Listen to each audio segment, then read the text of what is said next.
Today special వచ్చేసి veg pulao అండి. అందుకు కావాల్సిన ఇంగ్రీడియంట్స్ పచ్చిమిర్చి, ఉల్లిగడ్డ, క్యారెట్, ఆలు, బిన్నీస్, కరివేపాకు, పుదీనా ఆకులు అండి.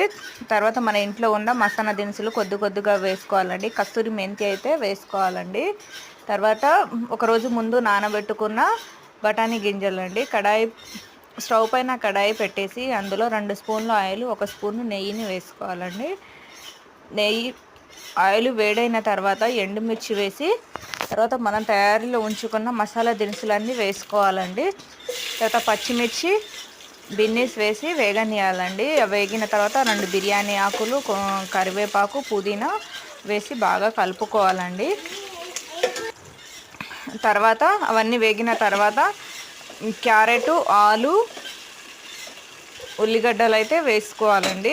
అవన్నీ వేగిన తర్వాత అంటే కొద్దిసేపు ఒక 2 మినిట్స్ వేగనివ్వాలండి. వేగనిచ్చి మూత పెట్టుకోవాలండి కడాయి పైన. అవన్నీ వేగిన తర్వాత కొద్దిగా అల్లం వెల్లుల్లి పేస్ట్ అయితే వేసుకోవాలండి. అల్లం వెల్లుల్లి పేస్ట్ వేసుకొని దాన్ని మంచిగా కలుపుకోవాలండి. తర్వాత మనం నానబెట్టుకున్న బఠానీ గింజలను కూడా వేసుకొని బాగా కలపాలండి. బఠానీ గింజలు కూడా ఆయిల్లోనే ఫ్రై అవ్వాలండి.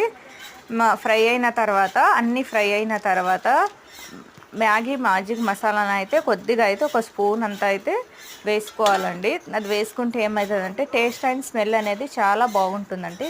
నేనైతే బియ్యాన్ని అయితే 1 గంట ముందు నానబెట్టుకున్నా. 4 గ్లాసులు బియ్యాన్ని తీసుకున్నా. 4 గ్లాసులు బియ్యానికి 8 గ్లాసులు వాటర్ని అయితే తీసుకున్నానండి.